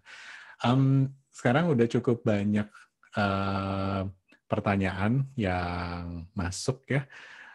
Saya akan coba jawab pertanyaan satu-satu, terutama pertanyaan yang memang nyambung dengan budget, dengan topik budget ini. Buat rekan-rekan yang masih ingin menyampaikan pertanyaan, itu silakan saja menyampaikan pertanyaan di kolom field. Oke, saya coba jawab pertanyaan pertama. Misalnya kalau mengikat lewat Google dan Facebook, bobot alokasi di masing-masing itu berapa persen dari sales ya? Tadi saya sempat jelasin ya di akhir. Facebook itu target performance yang acceptable di industri itu 20-25% gitu. Artinya kalau misalnya target sales kita adalah 100 juta gitu ya, mungkin kita harus alokasikan sekitar 20 sampai 25 jutaan gitu. Sementara kalau di Google itu biasanya akan sangat beda antara Google Search dengan Google Display. Google Display itu biasanya ke performance itu agak jauh gitu, bisa sampai 50% dari total revenue. Sementara kalau Google Search itu agak rendah. Tapi secara umum angka yang sering kali muncul untuk mengevaluasi, untuk bisa melihat alokasi budget di Google itu di 30%-an sampai 40%-an. Ini nggak bisa disamaratakan di semua industri. Ada industri yang biaya iklan itu bisa sampai 10%. Ada industri yang biaya iklannya memang cukup besar gitu, 40-50%. Ini juga sebenarnya terjadi di banyak sekali hal, di banyak sekali titik sih gitu, di media sosial lain kayak misalnya yang menawarkan iklan Twitter, LinkedIn, TikTok, itu juga sama tuh gitu. Ada budget-budget tertentu gitu, ada yang sampai mengalokasikan 40% malah di media sosial dari total sales-nya dan lain sebagainya. Demikian juga dengan di marketplace gitu, marketplace yang menggunakan iklan. Kurang lebih kayak gitu. Pertanyaan berikutnya, oke. Kalau peningkatan traffic atau web visitor itu masuknya di tahap mana ya? Dan gimana caranya kita bisa nentuin budget dari target traffic yang ingin kita capai? Peningkatan traffic, web visitor itu sebenarnya kalau di tahapan, ya ada di tahapan semuanya. Cuman kalau di awal, ini saya pakai analogi toko deh ya. Kalau di awal, fokus kita kan adalah mendatangkan orang dengan kuantitas yang banyak. Yang penting rame dulu deh. Karena kalau tokonya rame, biasanya kan ada word of mouth yang keluar dan lain sebagainya. Masalah beli atau enggak mungkin cerita lain. Tapi ketika udah sebulan, 2 bulan, 3 bulan, sebenarnya nggak masuk akal kalau fokus kita tetap adalah ngebikin toko rame. Kita mau nggak mau harus beralih gitu. Gimana caranya orang yang datang, mau banyak boleh, mau sedikit boleh, tapi yang penting orang itu melakukan pembelian.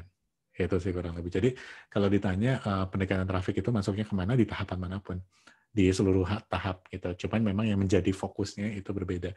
Bagaimana kita bisa nentuin budget dari target traffic yang ingin kita capai. Nah, ini sebenarnya kalau budget traffic itu agak complicated ya gitu.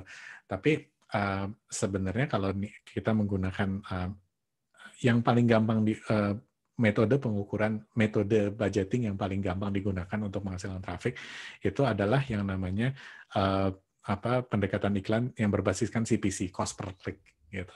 CPC itu adalah pendekatan umum di iklan di mana kita hanya bayar ketika ada orang yang klik gitu iklan kita. Apa yang terjadi ketika orang ngeklik iklan kita? Macam-macam, orang bisa kontak WhatsApp dan sebagainya, termasuk orang bisa masuk ke website kita. Nah, di sini sebenarnya kita mesti melakukan eksperimen dulu. Kalau yang biasanya saya lakukan, itu adalah kita alokasi budget kecil aja. Kalau misalnya ini merupakan perusahaan baru, perusahaan kecil, mau alokasi budget 500.000 boleh, mau 1 juta boleh gitu. Tapi ketika di Google atau di Facebook, goal yang digunakan itu adalah tentunya traffic gitu.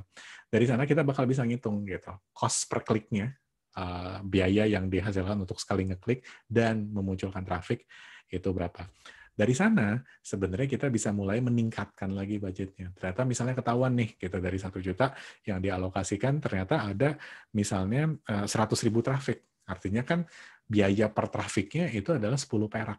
Berarti kalau misalnya kita naikin budgetnya 2-3 kali lipat, mungkin kita bisa dapat hal yang sama. Mungkin ya, mungkin enggak. Tapi itu berhubungan dengan optimalisasi. Kurang lebih seperti itu.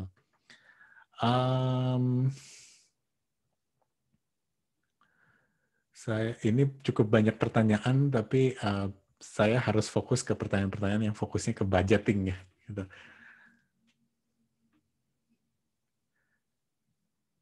Oke, apakah ada threshold budget minimal yang diperlukan ketika bisnis berusaha melakukan validasi digital marketing?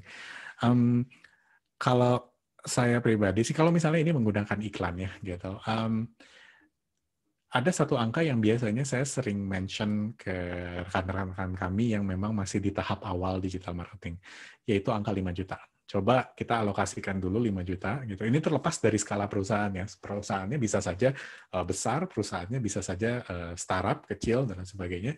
Tapi biasanya saya akan menyarankan, yuk alokasi dulu 5 juta, terus kita lihat dulu karakter biayanya seperti apa, validasi yang muncul dari apa, dan sebagainya.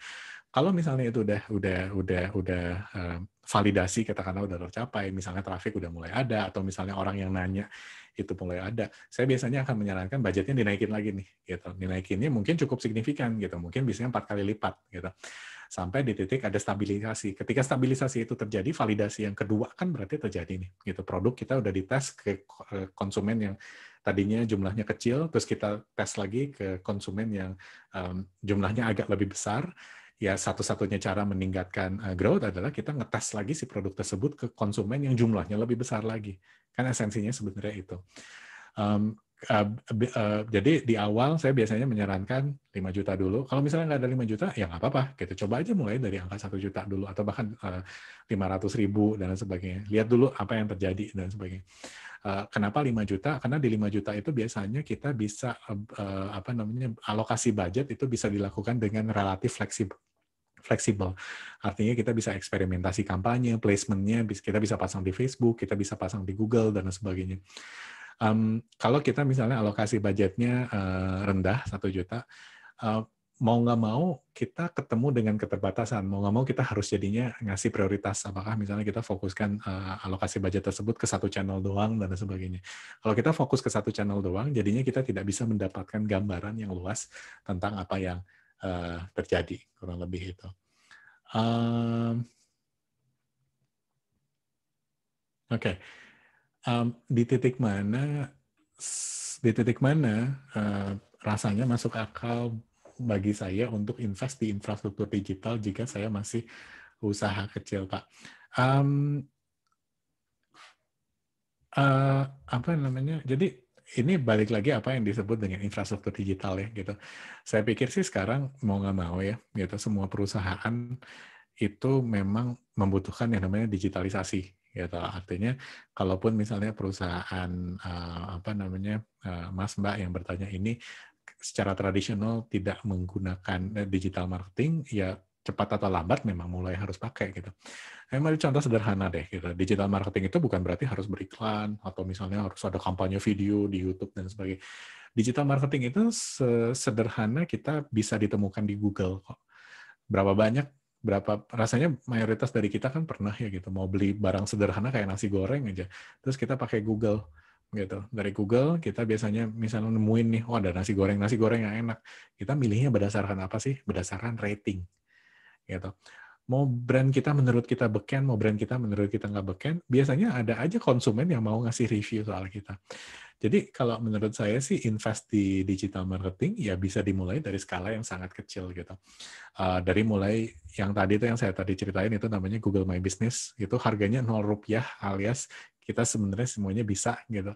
Tinggal bikin aja akunnya di Google My Business dan sebagainya. Kalau punya budget lebih, mungkin kita bisa mulai beriklan gitu. Beriklan juga sebenarnya nggak mahal gitu. Tentu kalau kayak misalnya di Facebook itu kalau nggak salah iklan itu minimal 1 hari. Saya lupa pastinya ya, cuman ada di titik di belasan ribu, di bawah 20.000 per hari. Nah, artinya kan sebenarnya banyak sekali bisnis yang memiliki daya kapasitas keuangan untuk ngeluarin 20.000 perak per hari tadi gitu. Ya coba aja di sana gitu. Tapi balik lagi kalau kita ngeluarin 20.000 rupiah per hari belum tentu hasilnya juga signifikan. Cuman itu merupakan langkah awal untuk membiasakan kita dengan proses digital marketing secara keseluruhan. Gitu sih kurang lebih. Oke, sorry, ini pertanyaannya ada banyak sekali, jadi saya harus memilah.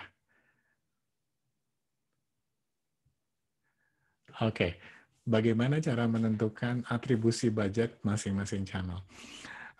Caranya cuma satu, kita mengintegrasikan analytics, itu doang. Jadi kalau enggak ya susah gitu. Jadi kita memang harus, yang pertama adalah kita harus, pendekatan analytics kita itu memang harus memiliki kemampuan untuk mengukur kontribusi. Dan dari sana sebenarnya barulah kita bisa mengukur efektif atau tidak. Kalau di dalam contoh yang tadi saya sempat sampaikan ya, katakanlah misalnya dari Google Ads itu dapatnya sekian, dari Facebook dapatnya sekian, dari Instagram dapatnya sekian. Itu kan sebenarnya dengan gampang kita bisa ngitung atribusinya gitu. Tapi kuncinya sama gitu, kita harus menyatukan seluruh hitungan itu di dalam satu dashboard yang sama. Itu kurang lebih.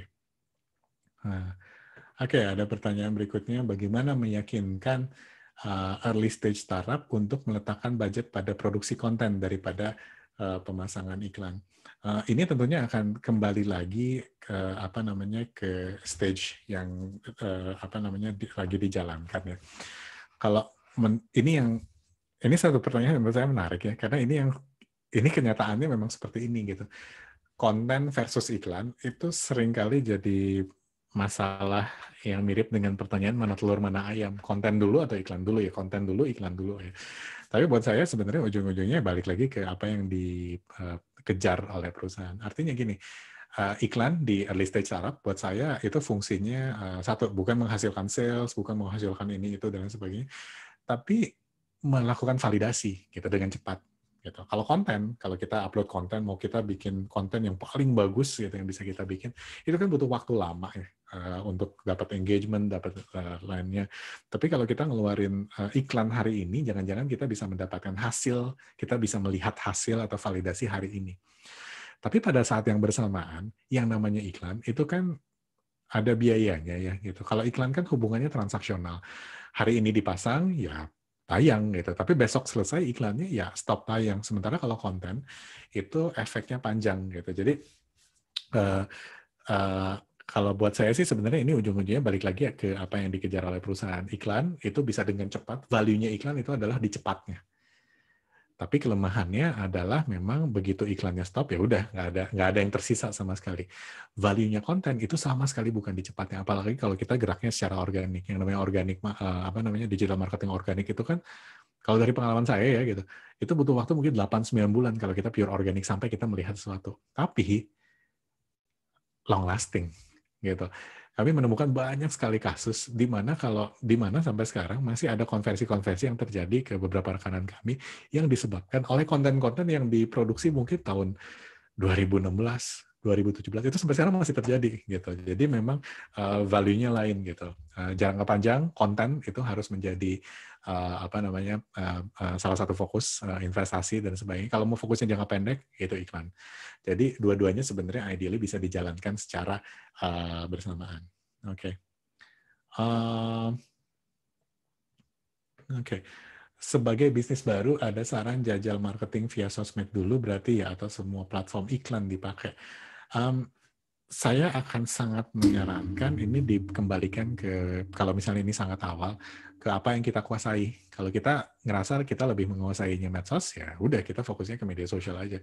Tapi kalau kita ngerasa kayaknya kita bisa nih iklan, ya kita bisa menjalankan iklan. Kalau misalnya kita ngerasa kita bisa jalanin semuanya, sebenarnya ada cara lain. Kita benchmark apa yang dilakukan oleh kompetitor yang menurut kita layak dijadikan benchmark. Kenapa kita ngelihatnya kompetitor? Ini yang kita lihat bukan kompetitor yang setara sama kita ya idealnya, tapi kompetitor yang paling besar di industri gitu. Jadi dengan melihat apa yang dilakukan oleh pemimpin pasar di industri, apakah mereka invest ke medsos, apakah mereka invest ke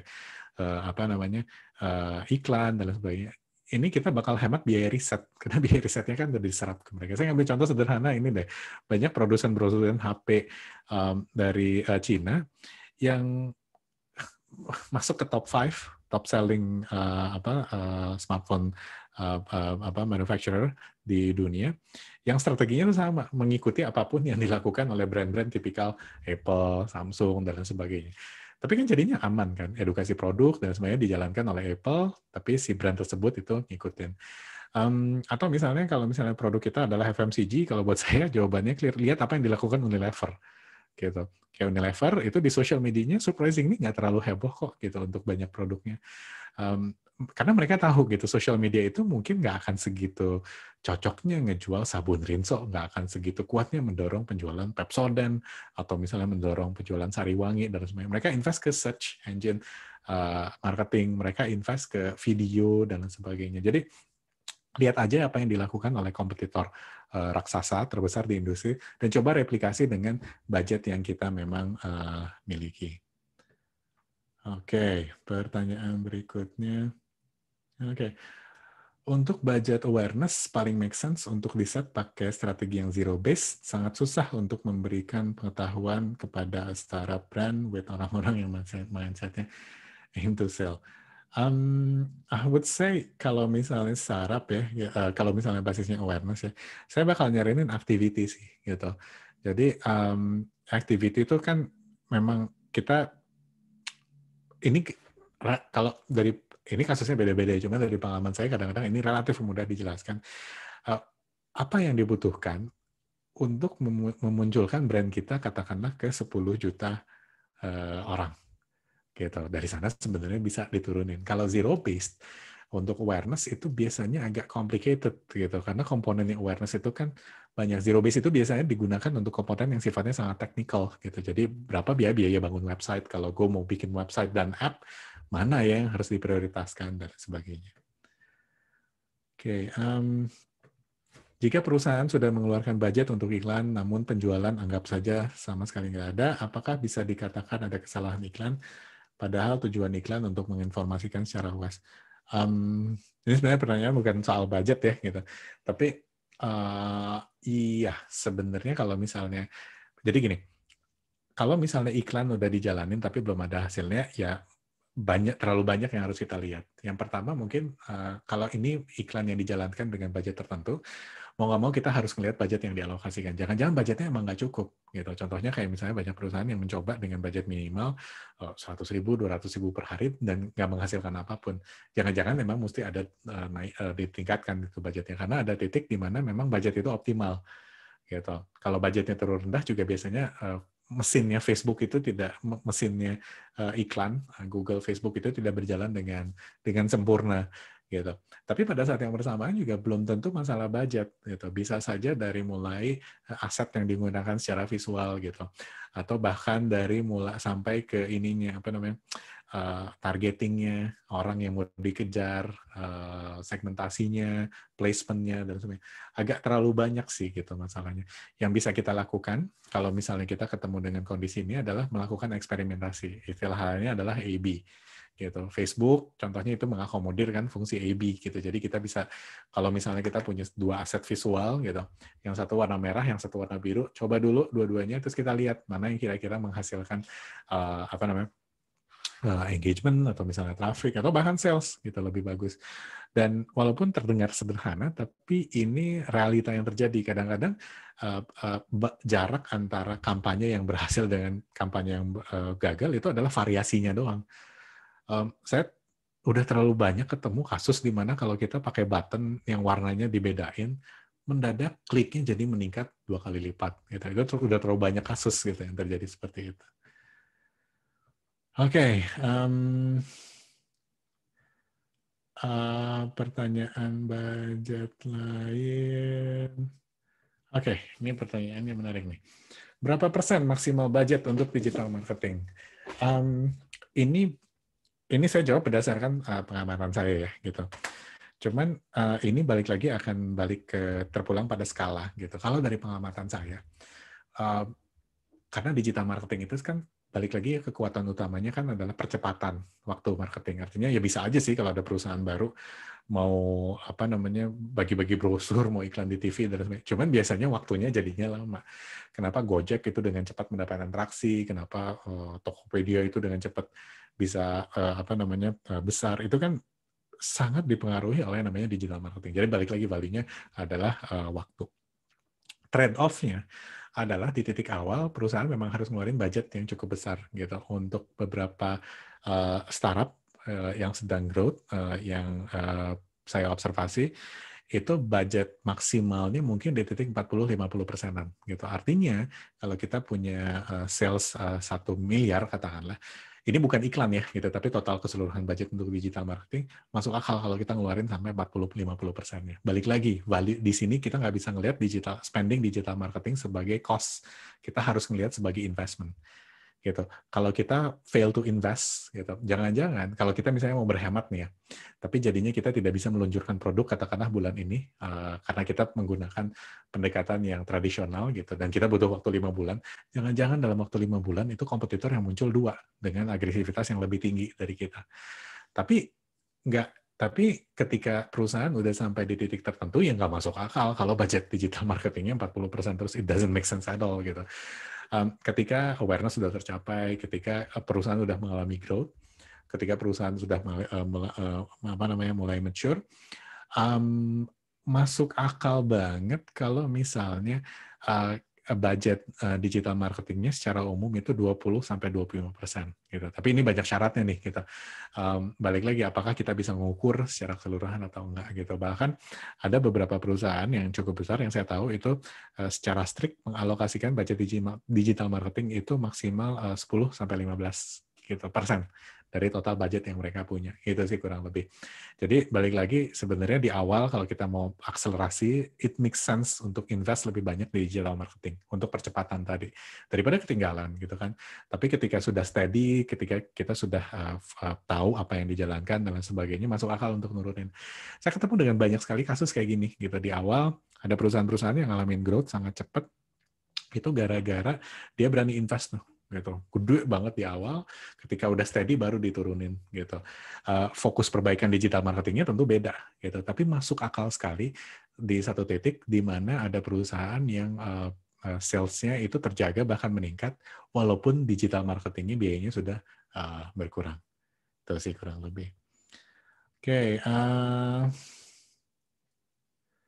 pertanyaan lainnya.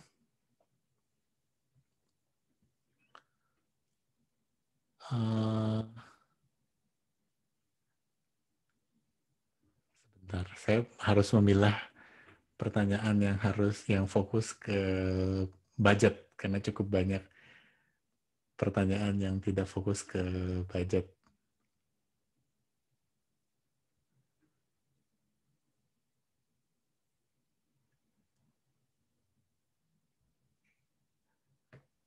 Oke.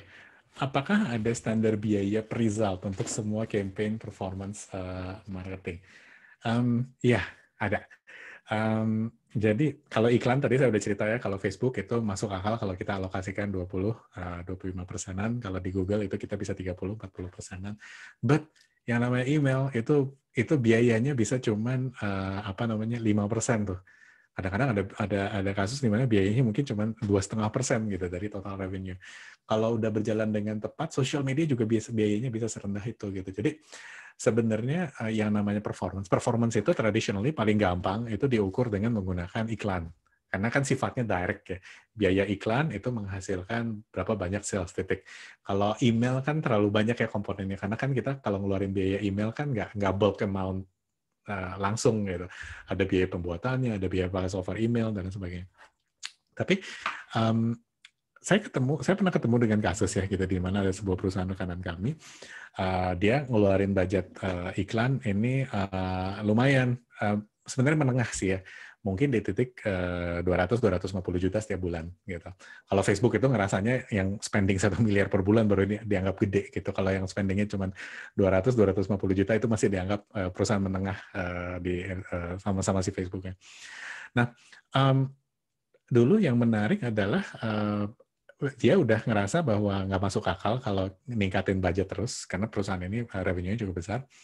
Jadi yang dilakukan adalah gimana caranya supaya biaya per result untuk semua kampanye itu bisa biaya kampanye channel itu mulai bisa dihitung dengan menggunakan performance based gitu. Tapi channel yang pengen dipakai itu lain-lain. Akhirnya waktu itu kami coba lakukan adalah memperkenalkan ini gimana caranya email bisa mendorong konversi, bagaimana misalnya media sosial bisa mendorong konversi dan sebagainya. Lama-lama setelah 1 tahun lebih dijalankan, mulai tuh muncul angkanya gitu. Jadi email itu biayanya misalnya langganan emailnya, tim bahkan direct cost-nya itu bisa dihitung, karyawan, anggota timnya yang memang tugasnya nanganin email dan sebagainya, dikaitkan langsung dengan si revenue dari email, langsung tuh ketemu. Akhirnya si perusahaan itu sampai sekarang menggunakan patokan tersebut untuk menentukan budget gitu. Bahkan mereka sempat mau mengalokasikan uang lebih banyak untuk email marketing karena email marketing ujung-ujungnya jadi penghasil sales kedua setelah iklan gitu. Dan ini lumayan konsisten gitu. Kami cukup sering ngelihat di kasus di mana email itu menjadi kontributor kedua setelah iklan. The thing about iklan adalah dia mahal. Kita mesti ngeluarin, kasarnya iklan itu kan transaksional gitu. Kasih uang dulu, baru gue ada hasil, baru gue mau ngasih hasil nih. Itu yang nyebelin gitu dari iklan. Sementara kalau yang lain gitu, kayak search engine. Itu search engine tuh kalau misalnya cost-nya udah ketutup ya gitu katakanlah di 2-3 tahun, itu practically cost-nya zero aja gitu. Jadi bisa disebut performance marketing, tapi cost-nya udah zero aja gitu. Biasanya kita ukur kontribusi dari masing-masing keyword, itu kurang lebih. Oke, pertanyaan terakhir, karena waktunya udah habis. Oke, izin bertanya, budget yang didasari dari jumlah reach dan engagements, misalnya 1 juta dan 50.000 engagement, apakah pembentukan budget bisa didasari hal tersebut? Bisa, bisa. Itu sangat bisa gitu. Jadi di sini kan sebenarnya masuk akal kalau misalnya kita belum bisa mengkaitkan memunculkan target sales, sebenarnya ya nggak apa-apa kalau kita mau fokus ke hal-hal kayak gini. Reach-nya 1 juta, tapi target engagement-nya misalnya adalah 50.000. Optimalisasi itu dilakukan di titik tersebut. Gimana caranya dari reach yang 1 juta tadi, engagement-nya itu muncul sampai dengan 50.000 gitu. Terutama untuk kampanye-kampanye yang memang goal-nya adalah awareness gitu. Kalau memang berhasil, sebenarnya di sini kita bisa mulai pindah ke titik lainnya. Dari engagement tersebut, apakah mulai muncul yang namanya sales? Gitu. Itu kan sebenarnya bisa di-track ya kalau di Facebook dan lain sebagainya. Dari engagement 50.000, apakah terjadi penambahan follower? Ataukah misalnya terjadi peningkatan traffic dan lain sebagainya? Makin lama, walaupun ini starting point yang bagus sebenarnya budget-budget kayak gitu. Tapi jangan lupa ketika hasilnya sudah dapat, ya kita mesti kembali memperdalam cara kita melakukan pengukuran tersebut. Itu kurang lebih. Nah, sayang sekali waktu kita hari ini udah habis. Masih banyak sekali pertanyaan yang saya nggak sempat jawab dan saya minta maaf ya gitu. Kita nggak bisa jawab pertanyaan satu-satu karena waktu gitu. Tapi nanti kita coba angkat pertanyaan-pertanyaan yang belum terjawab di sesi lain deh ya. Nah, buat rekan-rekan yang mungkin tertarik untuk belajar digital marketing lebih lanjut, boleh banget lihat sesi-sesi recording kita yang sebelum-sebelumnya, di mana kami udah angkat berbagai topik soal digital marketing, gitu. Ada yang omni-channel, ada yang optimalisasi website, dan lain sebagainya. Itu sih kurang lebih. Jadi terakhir, buat rekan-rekan yang udah hadir di sesi ini, thank you banget atas kehadirannya. Thanks again buat semua pertanyaan yang udah diajukan. Mudah-mudahan sharing kali ini bisa membantu ya, apalagi akhir tahun saatnya kita introspeksi, biasanya kita langsung fokus ke budgeting dan lain sebagainya. Saya kembali ingin menekankan bahwa budgeting ini jangan dianggap remeh, jangan kita mengalokasikan sekepikiran kita aja gitu. Budgeting ini menurut saya adalah satu komponen yang arguably paling penting di luar proses eksekusi digital marketing, karena budgeting ini bisa jadi deal breaker, bisa jadi deal maker. Jadi mudah-mudahan sharing kali ini bisa berguna buat rekan-rekan dan bisa diaplikasikan di organisasinya masing-masing. Thank you semuanya. Selamat menikmati akhir tahun. Gitu. Stay safe semuanya. Dan sampai ketemu lagi di program Talk Digital selanjutnya. Thank you semuanya.